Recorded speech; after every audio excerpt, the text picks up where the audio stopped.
Soy zapatista del estado de Morelos, porque proclamo el plan de Ayala y de San Luis.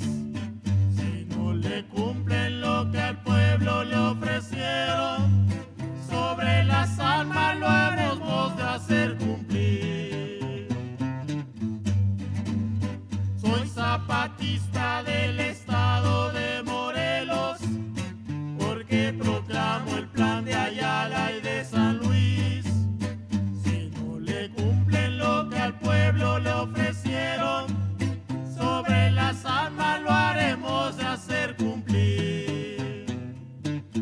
Muy buenas tardes tengan todos nuestros oidores, miradores, seguidores, bebedores, regurgitadores de la palabra que se expresa a través de nuestro canal de YouTube La Comuna de la Palabra.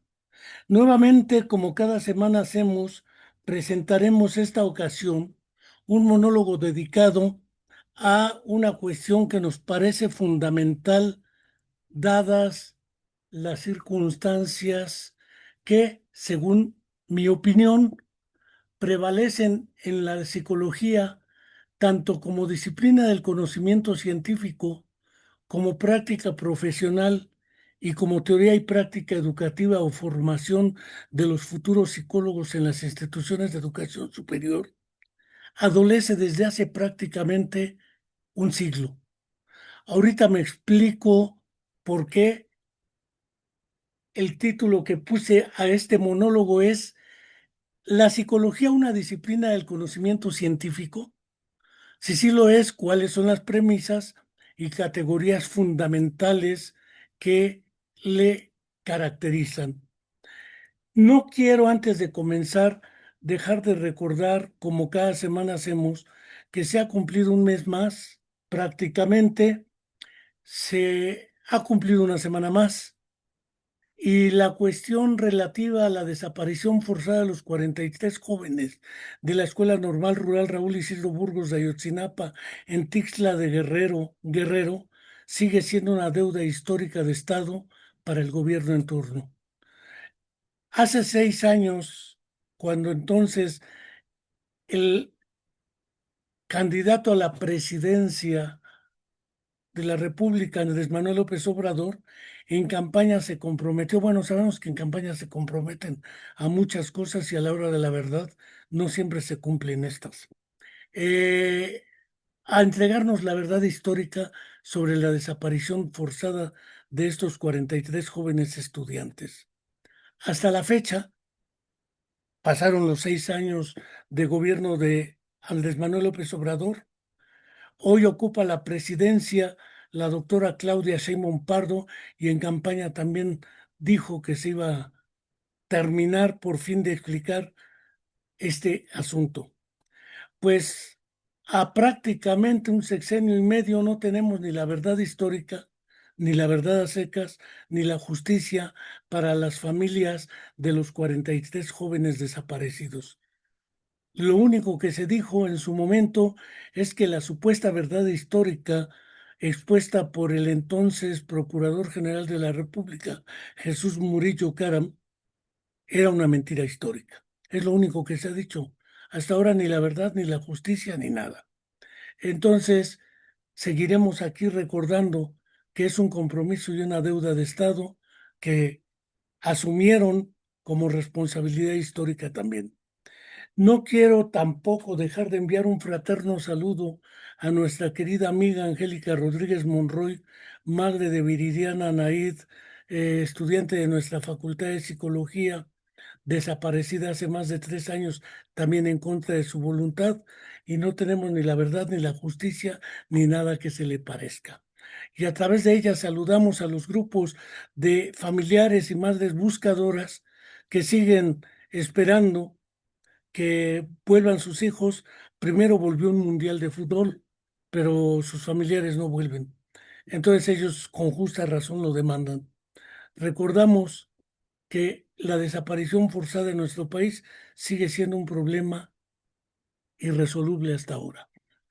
Y no dejamos de señalar que por lo menos de febrero para acá, 3 feminicidios en el caso de estudiantes de la Universidad Autónoma del Estado de Morelos, han ocurrido sin que, más allá de promesas y diálogos, se haya tenido claridad en las cosas. No dejamos de manifestar nuestra solidaridad con el movimiento de resistencia estudiantil de la misma universidad que demanda condiciones dignas y seguras para estudiar y regresar con vida a sus casas. Ahí dejo este comentario y nuevamente damos comienzo a esta cuestión. Quiero en principio precisar una cuestión que me parece fundamental. Y esta cuestión, no tengo duda de ello, es la que se relaciona con el análisis del desarrollo de la psicología como disciplina del conocimiento científico. Y para ello me voy a permitir referir un modelo que elaboré con el propósito de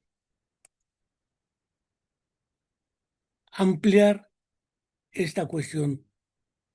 Y para ello me serviré de este esquema que muestro en este lugar y en este momento y lo comparto con todos ustedes porque me parece fundamental precisar algunas cuestiones.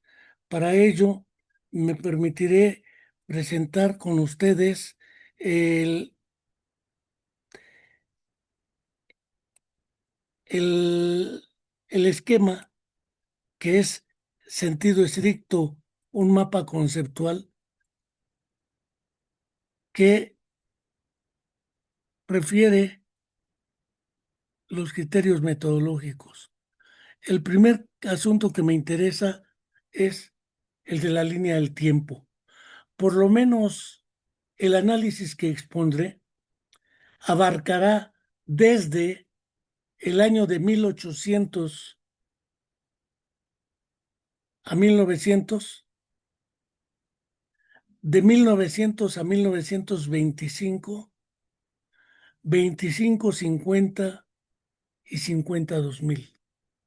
Como puede verse en este esquema, entre 1850 y 1925, Europa y los Estados Unidos de América, o sea, hacia los Estados Unidos, aunque ellos se digan que son América, México también es América y Canadá, y también Centroamérica y Sudamérica, es decir, americanos somos todos nosotros.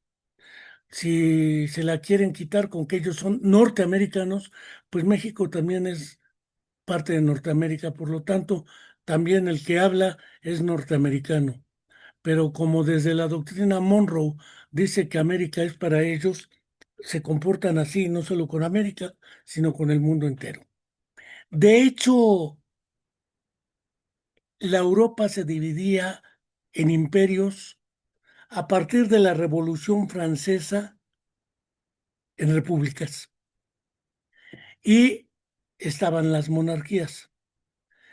Por lo menos podemos hablar de que los imperios eran el Imperio Austrohúngaro, lo que es Austria y Hungría, Alemania, ¿sí?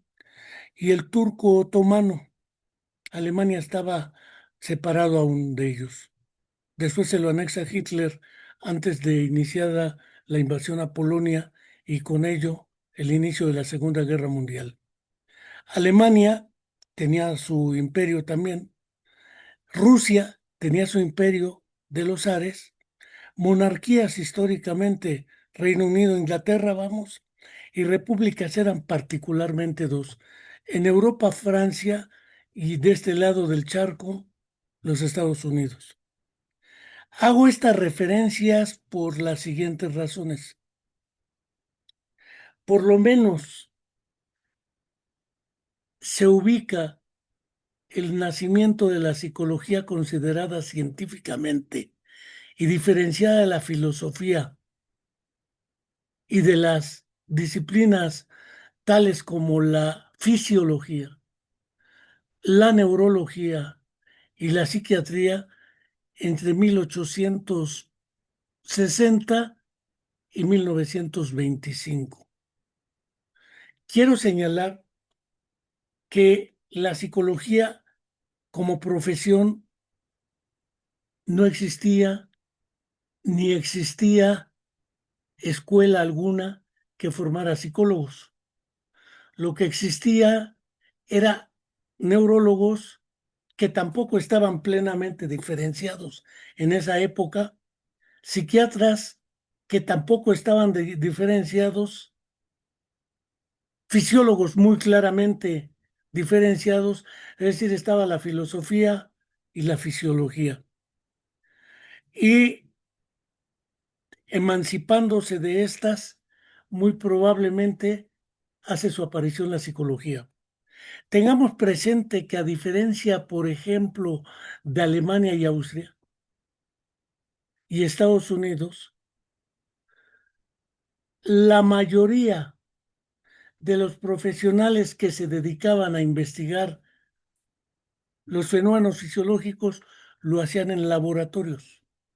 Por ello, para algunos se ha considerado como el referente inicial de lo que sería la psicología científica, entre comillas, la fundación en el año de 1879 por el fisiólogo y filósofo Wilhelm Wundt en Leipzig, Alemania, del primer laboratorio de psicología experimental. Tengamos presente que Wilhelm Wundt no solamente consideraba el método experimental como una opción alternativa para aproximarse a un objeto de interés o un objeto de investigación. Para Wilhelm Wundt, dicho objeto de investigación era la conciencia. Es más, todavía publicó un enorme trabajo en muchos tomos, varios tomos, que es la psicología de los pueblos.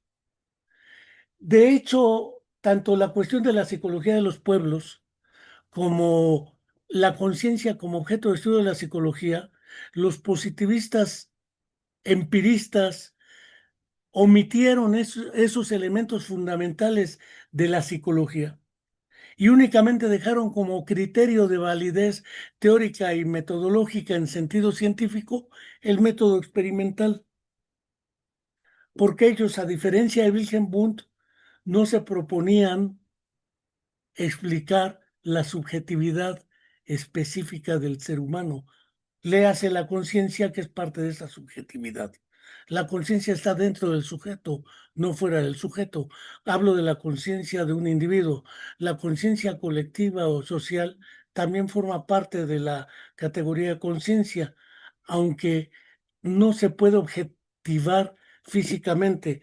Muy probablemente haya un error que el joven Marx, ya barbudo, publicara en sus 11 tesis sobre Feuerbach, las tesis 4, 5 y 6, que tienen que ver con que también existe esa subjetividad que no quisieron reconocer como objetivamente existente. Es decir, el psiquismo como fenómeno existe independientemente de la conciencia o voluntad de quienes quieran o no comprenderlo y explicarlo. Es indudable que si cualquier mortal le preguntamos que si existe el pensamiento, la memoria, la atención, etcétera, va a decir que sí. El problema es cómo acceder a la conciencia. Y ese problema fue el que, metodológicamente hablando, les preocupó. Sobre todo, eso condujo a dos tipos de fenómenos. Primero, en Rusia, que tenía una fisiología muy poderosa, quizá más poderosa que la desarrollada por los fisiólogos en Alemania y Austria. No hablo de Francia porque Francia se hizo más en la dinámica de las instituciones psiquiátricas en ese entonces, en la Salpêtrière. La diferencia entre Alemania, parte de Austria y parte de Rusia es que la fisiología se hizo en laboratorios, mientras que en Francia y en algunos otros lugares se hizo en hospitales. Esto implica una diferencia fundamental de origen en esto. Freud, como sabemos, en 1885 se acerca a la Salpêtrière y Freud se hace no en los laboratorios, aunque trabajó con fisiólogos de laboratorio en Austria. Sin embargo, su mayor peso formativo se debió al impacto de Pinel en la Salpêtrière. Después regresa a Austria y la historia del psicoanálisis es una verdadera eh, calamidad en términos de vertiginosidad y en términos de conflictos internos y externos entre quienes estaban de acuerdo o no con los principios fundamentales que también fueron cambiando en el curso del tiempo. De hecho, en Estados Unidos también era mucho más experimental. Esto sí marca una diferencia para entender los fenómenos de la subjetividad y de la objetividad, porque Francia ocupaba un lugar muy importante a este respecto. Por eso es que la mayoría de los experimentalistas positivistas y reduccionistas llegaron a la conclusión de que lo único que permitiría, siguiendo la idea de la contrastación, de la refutabilidad y de la replicabilidad, de lo que sería la contabilidad, que se puedan matematizar ciertos modelos explicativos sobre esta realidad, pues tendría que ser a partir de observables objetivos. De ahí surge ideas tales como la del conductismo, desde Watson en 1910, después Skinner, que naturalmente ellos plantean que el objeto de análisis es la conducta, porque es observable, medible y cuantificable. Lo demás no. Si lo vemos en Watson, simplemente no existe. Hay una negación absoluta de la existencia de los fenómenos psíquicos. Skinner es un poco más moderado y dice, bueno, sí existe, pero a la ciencia no le interesa. Si la realidad no funciona como dice la ciencia, peor para la realidad. Y la ciencia tiene que ser experimental. Pues esperemos que no sea peor para la realidad, porque este fenómeno, en el caso del conductismo, es fundamental. A partir de ahí tengamos presente que en 1879 nace en Francia Henri Vallon, uno de los psicólogos más importantes en lo que es la psicología general y la psicología evolutiva y del desarrollo. Y por el otro lado, en 1896 nace en Neuchâtel, Suiza, Jean Piaget, que no era psicólogo, era biólogo y epistemólogo. En cambio, Henri Vallon era médico y psicólogo a la postre. El caso, en 1896 también nace curiosamente Ferdinand de Saussure, el del curso de lingüística general. Y en 1896 nace también Lev Semyonovich Vygotsky en Orsha, un pueblo de Bielorrusia, y creo que bien vale la pena tomarlo en cuenta. Señalo esto porque efectivamente es importante tener presente que en el caso de Rusia, como ya lo señalábamos, tenía a partir de 1862, 63, con la publicación de lo que sería los reflejos del cerebro, Iván Mikhailovich Sechenov se dedica a estudiar otros fenómenos y explica la cuestión del reflejo a secas.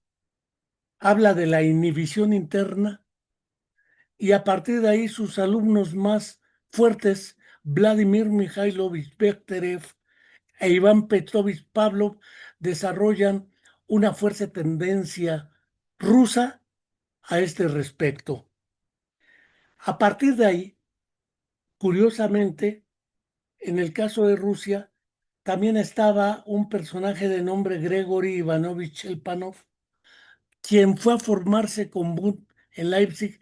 Sin embargo, él sí consideraba la existencia de lo psíquico como una entidad que puede ser abordada y explicada científicamente. Bechterev, no. Bechterev se buscó un modelo que le permitiera explicar el comportamiento a partir de los reflejos. De hecho, fue Bechterev quien creó el concepto de reflexología para impulsar un modelo que no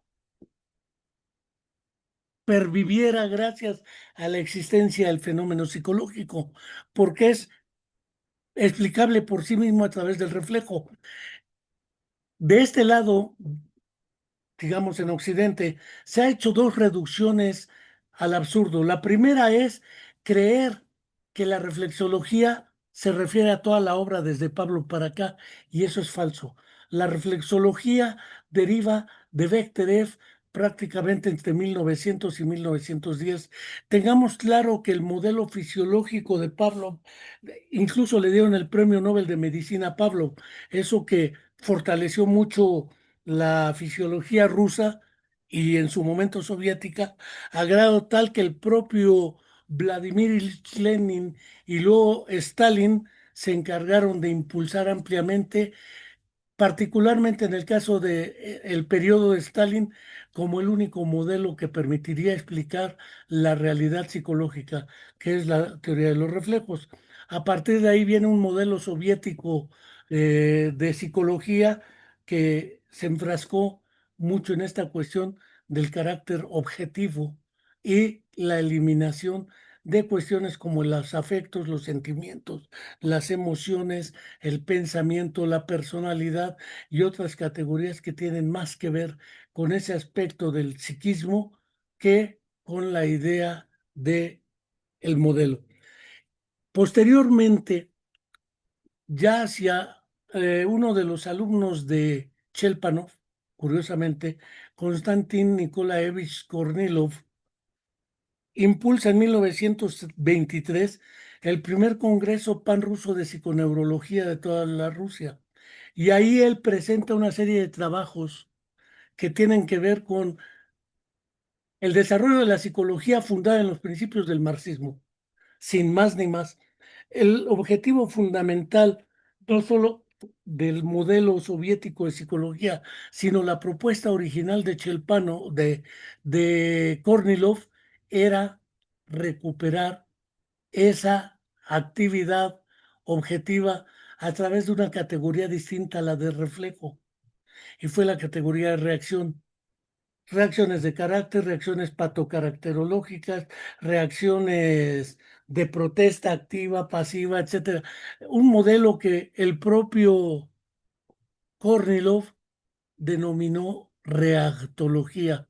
De esta manera, dos modalidades escapaban en la URSS, ya hablo de 1923, del 17 al 23 ya se había triunfado la Revolución de Octubre, y en el 23 se estipula la Constitución de la Unión de Repúblicas Soviéticas Socialistas. Por lo tanto, ya existía la URSS. Ya había terminado la Primera Guerra Mundial. Alemania había sido derrotada, el Imperio Austrohúngaro, lo mismo que el Imperio Turco Otomano. Esto implicaba que en los acuerdos de Francia, ¿sí?, se planteó eh, la liberación de Austria y Hungría, y se vuelven naciones independientes, aunque Austria está junto a Alemania, es germanohablante, por así decirlo, y el Turquía queda del otro lado.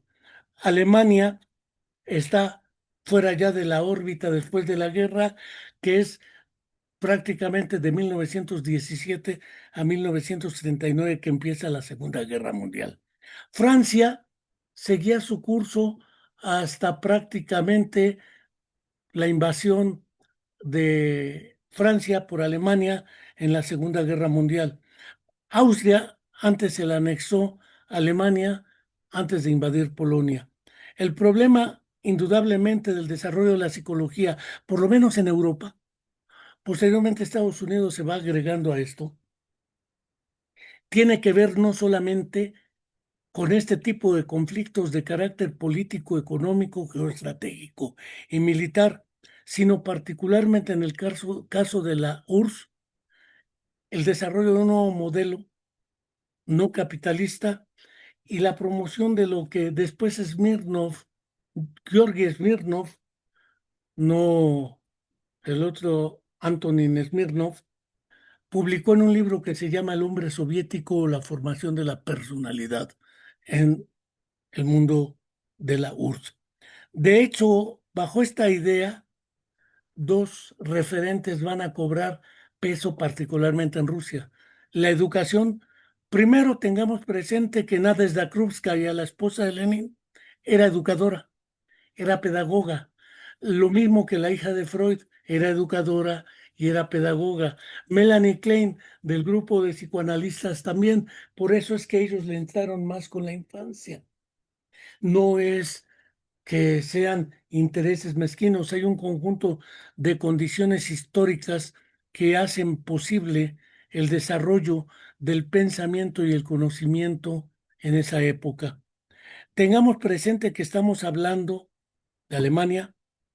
En Austria después, como sabemos, aparte de en la Alemania del Este se quedó Carvernick, en la Alemania Oriental huye.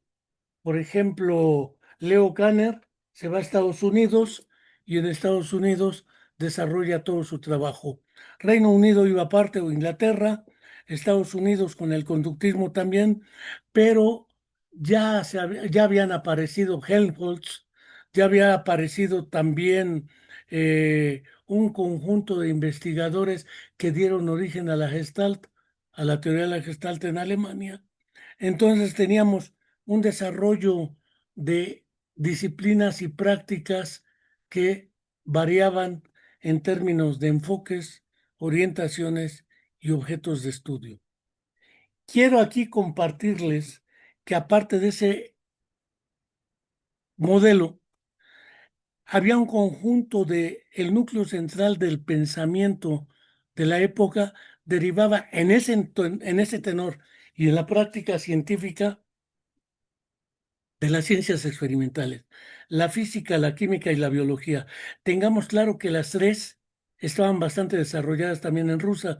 Bástenos mencionar a Dmitri Ivanovich Mendeleev, aquel que inventó la tabla periódica de los elementos para quebrarnos la cabeza en la secundaria y aprender hidrógeno, helio y después gases raros, argón, criptón, xenón, radón y casi todo lo que termine en on. Pero no, no dejemos de tener presente que la biología, Michurin y otros, también se desarrollaba en Rusia. Darwin estaba en Inglaterra, eh, en Francia había un desarrollo amplio al respecto y naturalmente dos tipos de pensamiento permeaban el entorno. Uno era el de la evolución, que influye en, por ejemplo, Watson y Skinner, en el conductismo, sí, en Yerkes, influye en estos modelos y particularmente el de la genética. Ese influye prácticamente en todos lados porque en Francia también estaba un biólogo que hablaba de la genética, pero en otro sentido, Lamarck. Y todo el modelo psiquiátrico de Pinel va en una teoría de la degeneración de la evolución. Entonces, tengamos presente que estas dos cuestiones, otra era la fisiología, que ya la mencionábamos, y la filosofía. De hecho, casi todas las cátedras de psicología estaban en una escuela de filosofía o en un laboratorio de fisiología. Meyer, por ejemplo, Adolf Meyer, que con él también se formó Freud. Eh, en filosofía, el empirismo, el positivismo, el asociacionismo, el materialismo eran pesados. Y naturalmente, por el lado que ya mencionábamos de Francia, muy específicamente lo que eran las prácticas médicas que van diferenciando la neurología y la psiquiatría para después, hacia la Segunda Guerra Mundial, aparezcan la neuropsiquiatría y la neuropsicología. Ahí dejo este modelito por lo pronto y quisiera mostrarles un trabajo de 1926, aunque se empezó a elaborar años antes. El trabajo se llama El significado histórico de la crisis de la psicología de Lev S. Vygotsky. Ese trabajo es fundamental por varias razones, porque plantea lo mismo que plantearon en su momento, por ejemplo, Wolfgang Heller, Kurt Kofka, o que lo planteó Karl Bühler, ¿sí? Que la psicología estaba en crisis porque ésta adolecía de una serie de problemas. El metodológicamente fundamental y epistemológicamente era el de que ésta mostraba hasta 1925 un conjunto de objetos de estudio mutuamente excluyentes o un conjunto de objetos de estudio muy diferenciados uno del otro. Hay una diferencia notable entre la conciencia, lo inconsciente o el inconsciente, dijeran en el caso de algunos freudianos, ¿sí? La conducta y el carácter activo cognitivo de la configuración o gestalt. Hablar de cuatro objetos de análisis que no necesariamente concuerdan implica hablar de una debilidad metodológica de la psicología, por lo menos hasta 1925, pero hoy pervive. Eh, un conjunto también diferenciado y excluyente entre ellos mismos de metodologías de aproximación, desde métodos experimentales que pueden ser para algunos complementarios del corte de los transversales hechos con estudios psicométricos en grupos masivos, desde Binet para acá, ¿sí? Eh, Podemos pensar en estudios longitudinales desde Itard para acá, es decir, un solo personaje como objeto de análisis que no es manejado estadísticamente por razones obvias, pero es seguido a lo largo de su desarrollo durante un tiempo. Y esto implica ver el conjunto de cambios que se producen a lo largo del tiempo y no debido al tiempo. Aparece otra categoría en la ex-source. Por un lado, el carácter activo del sujeto de la actividad. Hay un libro por allá que se llama El sujeto de la actividad psíquica, de Buljanova Slavskaya. Pero hay otros trabajos como actividad, conciencia y personalidad de lo que sería Alexei Nikolaevich Leontiev, o sería el del ser y la conciencia de Rubinstein, que implica otro enfoque de la teoría de la actividad.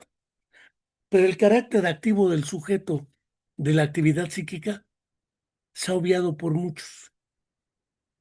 El carácter de unidad total de la psicología como una única disciplina, como una psicología general que permita a los diferentes enfoques y prácticas dentro de la psicología hallar una unidad metodológica, no se tenía. Vamos, yo estudio psicología en la Universidad Nacional Autónoma de México entre el 77 y el 81 y nos daban como contenidos de asignatura historia de la psicología experimental, historia de la psicología clínica, historia de la psicología social, historia de la psicología del trabajo o laboral. Ahora algunos hablan de organizacional porque los nombres han ido cambiando.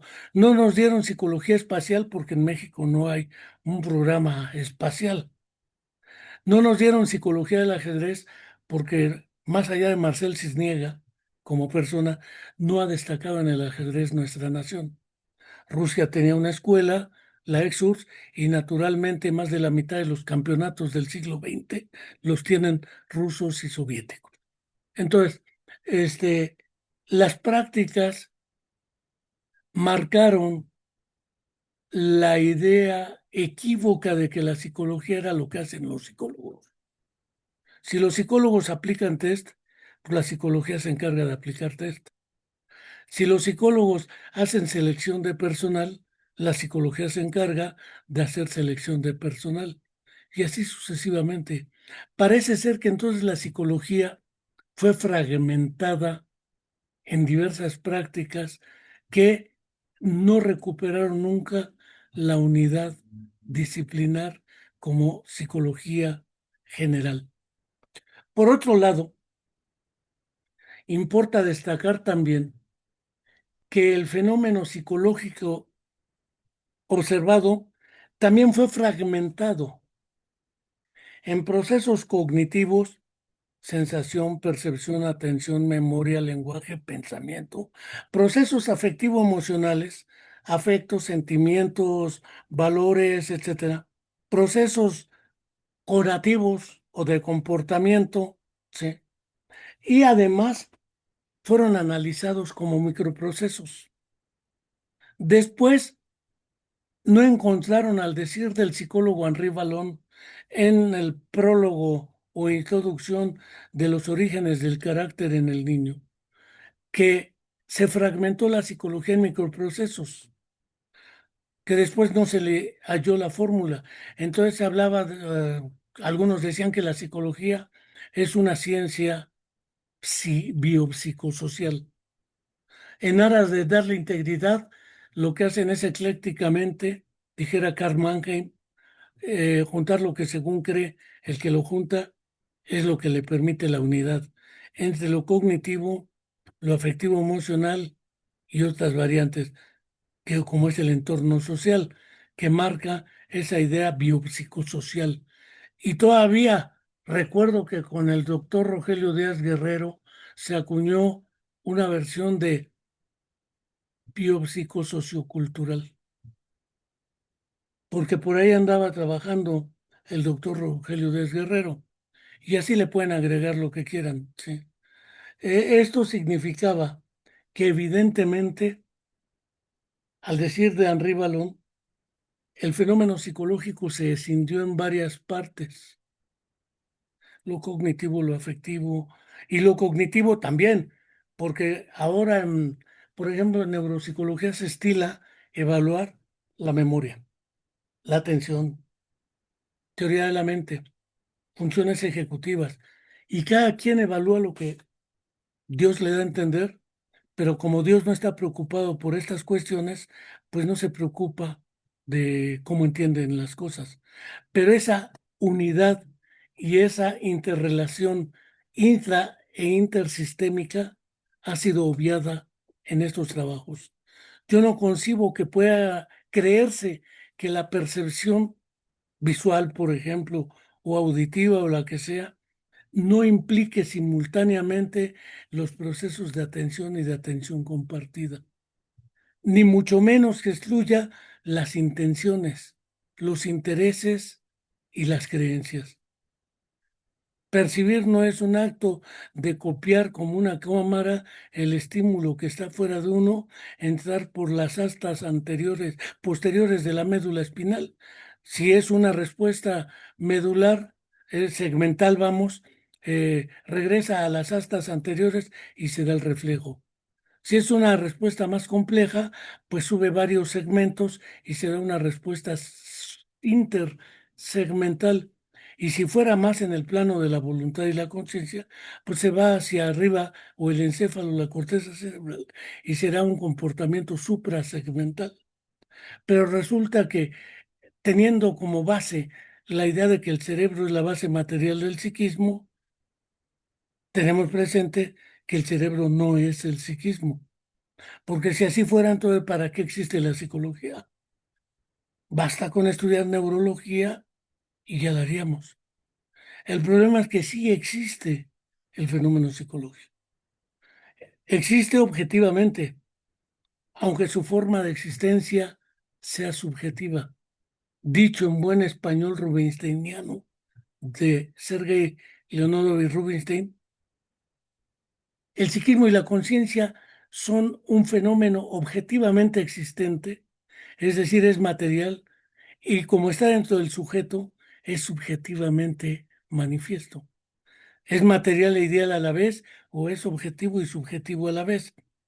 No es material en sentido físico. El pensamiento no puede medirse, cuantificarse o pesarse, pero existe. Y existe independientemente de mi voluntad. Por ejemplo, algunos dicen, el pensamiento científico dice, el pensamiento científico no dice nada. Quien lo dice son los que se dicen científicos o lo son. Y resumen un conjunto de ideas que se consideran plausibles, contrastables y verosímiles, y en consecuencia las presentan. ¿Es la psicología una disciplina que tiene como propósito comprender y elaborar modelos explicativos sobre ciertos segmentos de la realidad como lo es el fenómeno psicológico? No cabe duda. Pero otra cosa es cómo ese conjunto de conocimientos y saberes se instrumentan en la práctica en los diversos campos de convivencia social o colectiva, porque también, y Vygotsky lo diferenciaba muy claramente, lo individual también es lo social, pero se creía que cuando se hablaba del fenómeno social, se hablaba de la colectividad y se confundió lo colectivo con lo social y lo individual con lo no social. Por eso el individuo tenía que adquirir lo social mediante un proceso que Durkheim trató de explicar y que algunos malentendieron, que denominan socialización. Vamos, es un concepto tan trillado que hasta ahora dicen, socialicen las fotocopias en las escuelas, socialicen lo que traen. No, la socialización es otra categoría. Quizá Luis Althusser en Ideología y aparatos ideológicos del Estado explica muy bien esta cuestión de lo que es ese carácter socializador, pero es en otro nivel de análisis. No adquiere lo social, desde antes de nacer ya está impregnado de una relación social, que es la relación sexual entre sus padres. Y para que sobreviva todo el tiempo desde el embarazo hasta su nacimiento, todo el embarazo, vamos, hasta el nacimiento, necesita de otro que no es él, la madre, y la madre de su entorno sociocultural e histórico, así como de las relaciones que tiene con su pareja y su familia. Es decir, está condicionado social e históricamente ese ser, aunque aún no haya nacido. A partir del nacimiento ya mucho más. Pero eso implica no reducir lo social a lo colectivo y lo individual a lo no social, por un lado, y por el otro lado, la estructura del psiquismo individual, dijera Vygotsky, es explicada solamente por una ciencia social en su origen, la psicología. Aunque muchos se pelean en aras de darle carácter científico, de mandarla dentro del campo de las ciencias naturales. De esta manera, la mayoría de los primeros psicólogos eran filósofos o eran médicos y fisiólogos. Y en algunos casos, como en Francia, eran más anatómicos porque hacían trepanaciones, hacían además lo que son estudios de patología post-mortem, y ahí es donde la anatomía cobra relevancia. Además de la fisiología, que en el caso de Pablo Bekhterev, Sechenov y más, trasciende a la anatomía a través de la fisiología. Hablar de la formación de los profesionales de la psicología es hablar prácticamente del siglo XX en adelante. Hasta 1900 no existía escuelas de psicología alguna. Las escuelas de psicología empiezan a aparecer entre 1900 y 1925, pero empiezan a aparecer curiosamente dentro de las facultades de filosofía. o de medicina. Es curioso porque pese a que ya se reconocía la psicología como una disciplina separada de las otras, en la práctica no se les separaba. ¿Quién formaba a los psicólogos? Los fisiólogos y los filósofos. Vygotsky tenía una formación filosófica sólida, crítica de arte y derecho, jurisprudencia. Piaget era biólogo y epistemólogo, venía de las ciencias naturales. Henri Vallon era médico. Watson y Skinner eran curiosamente psicólogos, pero ellos ya son del siglo XX.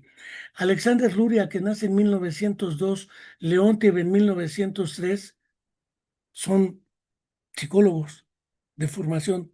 Es decir, mientras que Freud,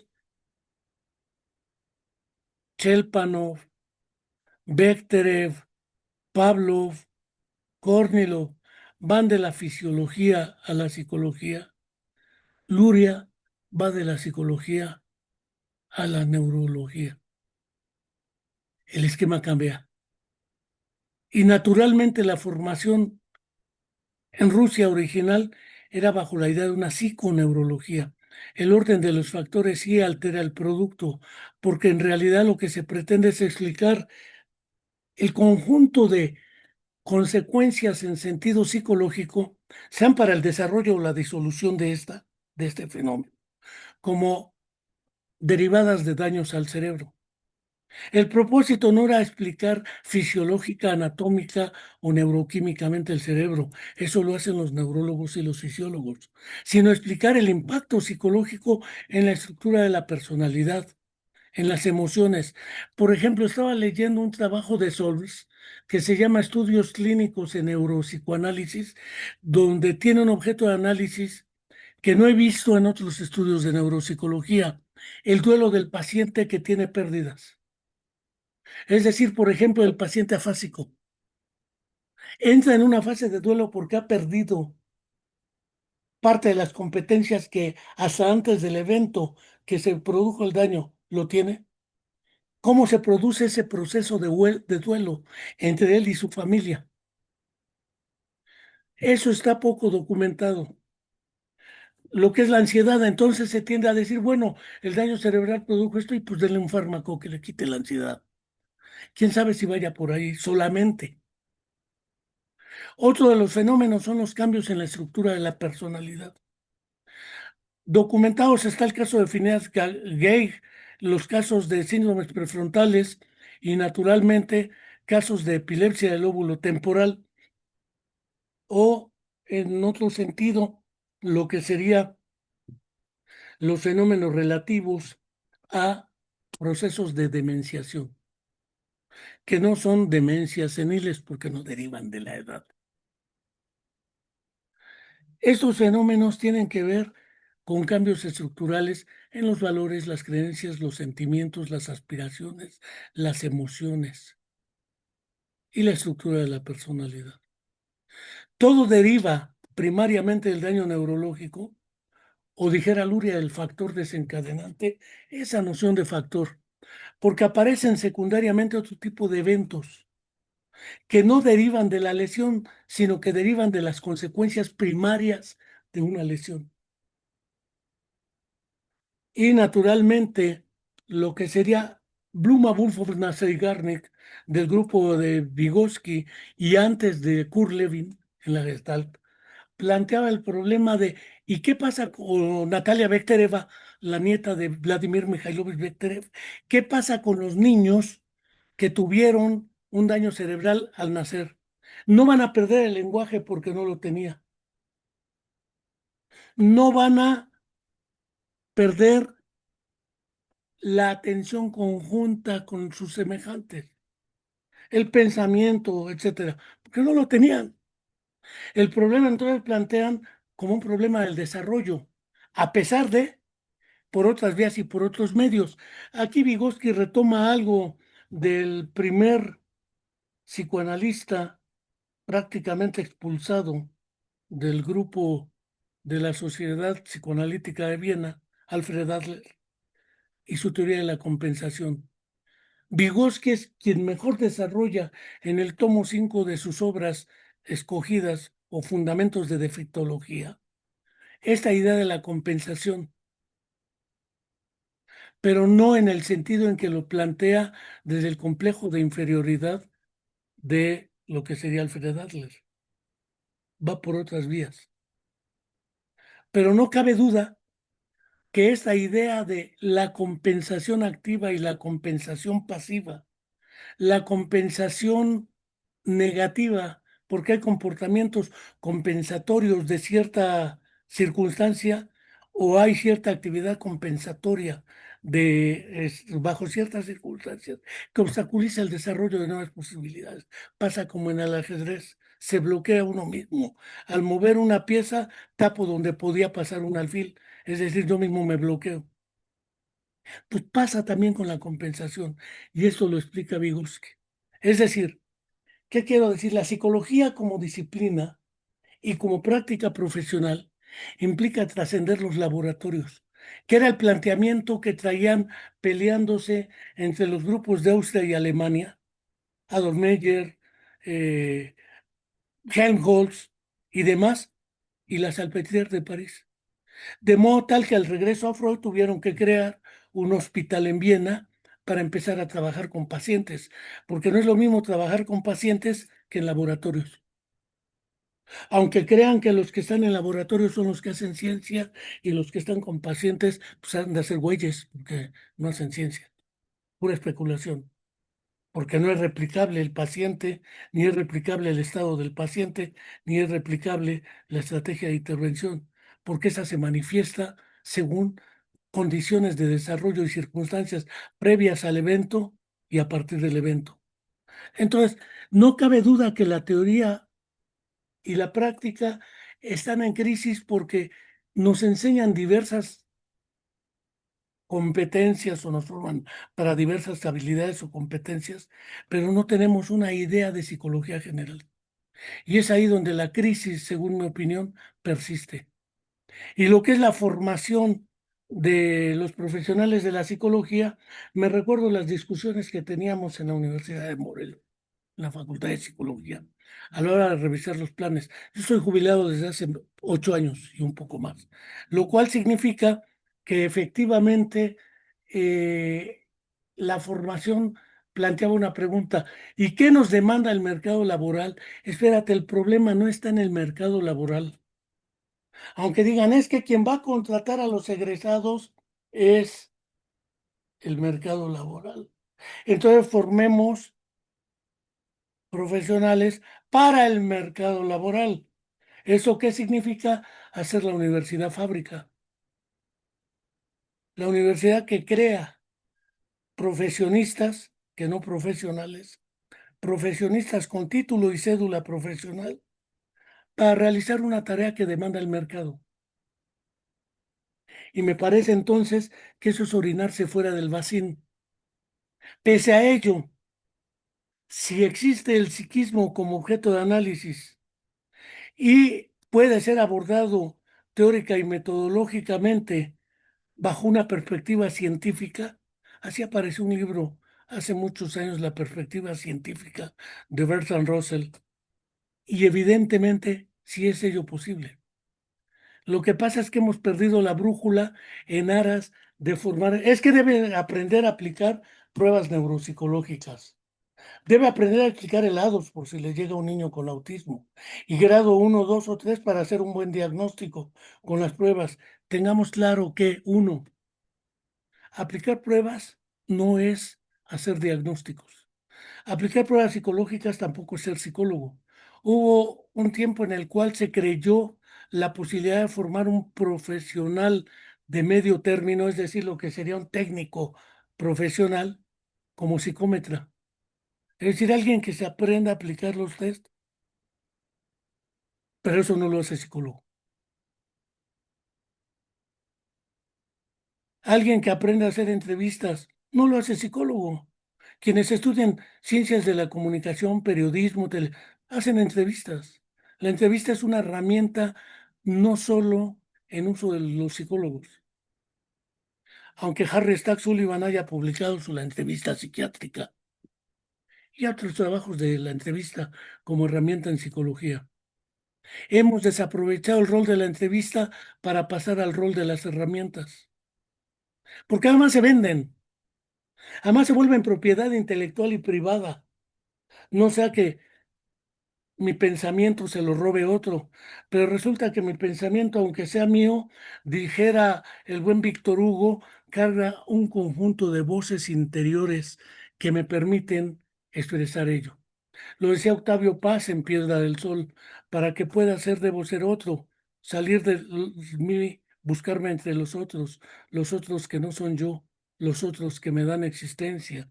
Lo decía también James Wertz en lo que sería las voces interiores, ¿sí? O lo que sería eh, lo que era el pensamiento y el proceso del diálogo interiorizado en Vygotsky, en Pensamiento y Lenguaje. Es decir, son trabajos colectivos.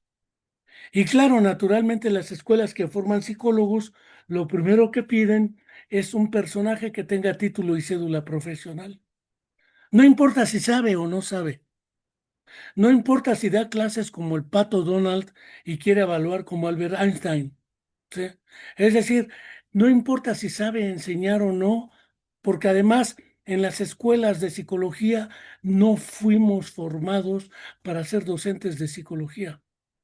Y no nos hemos percatado de que es necesario realizar un proceso de transcodificación, ¿sí?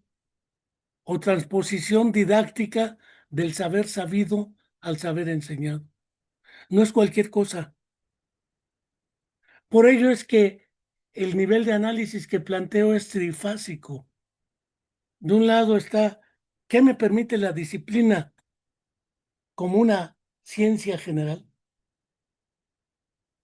¿Qué me permite en la práctica esa ciencia general diseñar flexiblemente y sistémica y complejamente una serie de estrategias y tácticas de aproximación a mi objeto de trabajo? ¿Y cómo le hago para realizar transposiciones didácticas del saber sabido al saber enseñado en las escuelas de psicología? Porque resulta que cualquier egresado de cualquier escuela de psicología que tenga título y cédula, haya tenido o no práctica profesional, puede dar clase de psicología. Faltaba más. Aunque no tenga un carajo de práctica.